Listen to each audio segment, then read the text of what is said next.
We're now going on to talk about thyroid disorders, and today our doctor is Dr. Eugene Tete Wayo, and we have Mrs. Nana Adra Kunedu Jani, who is president and founder of the Thyroid Gland Foundation. Thank you for joining us, ladies and gentlemen.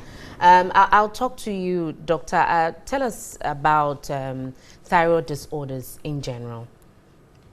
Okay, good morning. Thank you for the opportunity to be here.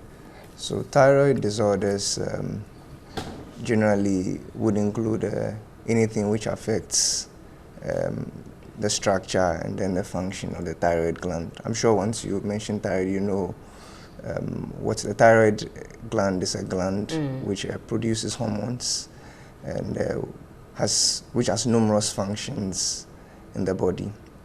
So the thyroid gland is a gland that is located in the anterior aspect of our neck, and it's a small gland, just about a finger breadth by half, and it's usually not seen until there's a problem with it. So thyroid disorders typically involve anything that affects the structure and then the function of the gland. Now the commonest problem or the commonest disorder with the gland would be an enlargement of the gland, which would appear as a swelling in the anterior aspect of the neck, and is typically called a goiter. And so you see most people walking around. That's not to say any anterior neck swelling, any swelling or any form of swelling in the anterior aspect of the neck is a goiter. But most people who would have a swelling walking about without any problem, a swelling in their neck, with some fullness over there, usually will have their thyroid gland enlarged, and that is typically called a goiter. So that's with structure. When it comes to function, like I said, the gland produces hormones, and the hormones, one of which is called thyroxine, and the other which is called liothyronine, and they all have functions they have important functions in the body. In the fetal life and early childhood, they help with they help with brain and bone development. Post childhood, they help with the pubertal. They have functions with regulation of pubertal, so functions related to menstruation and whatnot. And then in the general function of the body, metabolic functions, cardiovascular functions, and on and on and on. So when the gland is under functioning, it's called they always say the gland is hypothyroid, or when there's where you have a low level of the hormone which it produces for the functions which it produces, and we say the gland is hypothyroid, or there's hypothyroidism. And when you have an excess of the hormones which it produces, or there's excess, you have an over function of the gland with clinical manifestation that is known as hyperthyroidism. So let's narrow down the conversation to goiter, as you have already rightly mentioned. Can you give us some of the symptoms? What should you look out for if it's building up? Yeah, so goiter essentially is a fullness or enlargement of the gland. So and it's usually without, so what we say symptomatic. So you find an individual who certainly will start noticing a fullness or a growth, developing in the anterior aspect of the neck. And that's it. It will be asymptomatic, or to be without symptoms until it starts giving problems. And some of the problems usually will be mechanical. So once it's asymptomatic and it's not producing any clinical manifestation, the only initial, the only initial problem will be the cosmetic. Everybody has a neck without the fullness. So once all of a sudden you have a fullness in the anterior aspect of your neck, unless of course you are not bothered, but that is one of the main problems that you present with. Then as it grows, it enlarges. It will have so just behind the neck you have the swallowing, you have the passages for food, you have the passages for air. So if the gland enlarges and it grows beyond where it can be contained in this space, then it will have an effect on, or it will cause problems with swallowing of food, which we call dysphagia. You have problems, you may have hoarseness because then it blocks the passages for air, which helps us, to phonate and to speak. So you have problems with, breathing, and then on and on and on until it starts overproducing. That is, if you are looking at the hypers, it starts overproducing the hormones, and then the other clinical manifestations result. Doc, I'll come back to you so we talk about the causes and treatments, but let me come to Nanaja. Nanaja, you have a foundation. You are the president and founder of the Thyroid Gland Foundation. Tell us a bit about it. Okay, so the Thyroid Gland Foundation was founded last year. And then our main focus is to create awareness of thyroid disorders because I had a thyroid disorder last 2 years and which almost took my life. So after I was diagnosed and treated, then I decided to found a foundation to basically create awareness about the thyroid disorders because I realized that even among a lot of health professionals, it's not so commonly known.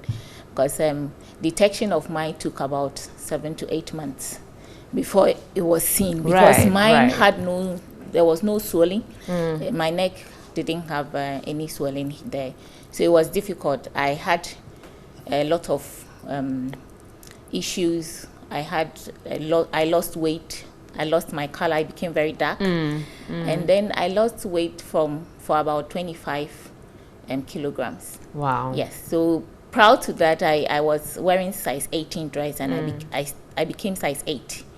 So that was when it occurred to somebody that, oh, let's do the test and see, because there was nothing indicating that there's a swelling somewhere. So clinically, if you go to a hospital, unless, as doctor said, there's a swelling there, that somebody's mind may go there. But once there's nothing there, they will look out for other possible things, like probably is it high cholesterol, is it what is causing. They'll look out for maybe do you have a liver issues. So if they had to do all those lab tests to find out what is causing it. So after they had done everything and they couldn't see, that was it.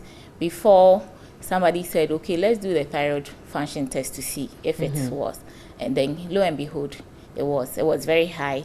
So I had to start undergoing treatment. Yes. So it was after that then I decided that I should found a foundation to create awareness, because even if in the health professionals, it's not something that clicks for someone to look out for, then let's create awareness so that if I come to hospital for a long time as a patient, I could say that, doctor, I heard that there's something called thyroid disorders. Right. Could you please check me for if that is what it is? So that is basically what the foundation is doing. And also we are advocating for getting affordable treatment for patients who are affected by it. So far, have you been able to help patients? Yes, we have. We have, yes. The major achievement now is we've been able to get one of the biggest laboratory in Ghana to give us a discount, because the lab test is very expensive and health insurance doesn't cover most of the labs that we do, because it's above 100 cedis. So health insurance, so we've been able to get the biggest lab in the country to give us 10% discount on any lab that we do. So we are still counting on the rest to also come on board. I'll come back to you, Nanaja. Doctor, tell us what will cause any thyroid disorder, specifically goiter, because just like Nanaja said, she wasn't seeing it out there. So she was just reducing weight, losing her color, her form and shape, but she didn't know what was happening. What are some of the things that can cause the thyroid disorder, specifically goiter? So, in Ghana here, in Ghana, since we're talking about, in Ghana here, the commonest cause of a goiter or the enlargement of the thyroid gland would be iodine deficiency. The reason being that the hormones which the gland produces needs iodine, which is a micronutrient found in our diet, for the elaboration, for the production of the hormone. So iodine deficiency is a commonest cause, and in areas where there's dietary deficiency of iodine, you would find a lot of people with goiter there, because the control mechanisms which in the body which causes the thyroid gland to produce the hormones will be an overstimulation of some sort, and so will cause the gland to enlarge just to make enough hormones to meet the body's needs. Again, you have certain substances we call goitrogens, which may stimulate they may be found in food, or it may be found in certain things which are consumed, and so will cause, in certain areas where this will cause the thyroid gland to enlarge or to become big, or for a goiter to result. Having said that, not all cases of a goiter typically is associated with iodine deficiency. You may have certain conditions where certain inflammatory processes or certain autoimmune, what do you call autoimmune conditions, that may lead to the, from the enlargement of the gland or the formation of a goiter, and not necessarily not necessarily iodine deficiency. So, and Doctor, one of them is what you call Hashimoto's, which is an autoimmune condition and affects the gland, and so as a compensatory mechanism, the body may stimulate the gland to enlarge, just so that it's able to produce hormones to meet the body's needs. Yeah. But doctor, when you mention iodine deficiency, what exactly do you mean? So iodine deficiency, like I said earlier on, iodine is a micronutrient which is found in food, and then with the body, it's a micronutrient also contained the body, but we get it from food, and the body needs it. It's the main nutrient that is needed in the production and secretion of thyroxine, which is the hormone which the thyroid gland produces for the body's needs.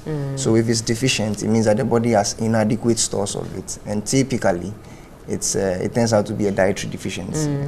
So let's talk about treatment, doctor. Nanajo has already said that it's quite expensive down here, but when someone has that, what would you advise that they do, or what are some of the treatments that they can go through? So it depends on what the problem is. If you have a goiter, enlargement of the gland, you may have an underfunction, or you may have an overfunction of the gland. If the gland is underfunctioning, then we need to replace whatever it is that the body needs, which the gland is unable to. So in which case, we would replace with what we call thyroxine. If it turns out that the gland is underfunctioning, is unable to produce this thyroxine which the body needs. The gland is overfunctioning, which can also happen in the case of a goiter, because like I said earlier on, it may just be a swelling without any problems until it either starts giving the mechanical problems. But you can have an underfunction of the gland and have an overfunction of the gland. If the gland is overfunctioning, then we need to give medications to suppress this overfunctioning. And then when that is done, the next option will be surgical, because once there's a swelling there, it needs to be taken out. And so most people would start with the medical treatment, and then we'll follow with the surgical. So the modalities of treatment would include medications, either to treat the underfunction or the overfunction, and then surgical. There's also radioiodine, which is also a treatment modality where we use radioiodine it's the same iodine, but when we say radio, something which has the ability to emit rays, and then by so doing, it destroys the cells in the gland which have grown, just to deal with it. So those are some of the treatment modalities. Nanajo, in wrapping up, tell us what projects your foundation is embarking on and how people can help you. Okay. So as I said earlier on, we are creating awareness. So by the awareness, we go to hospitals, and then we meet the thyroid patients on their clinic days. We talk to them on how to live their life, because even the medication that doctor has said, there are times you need to take it.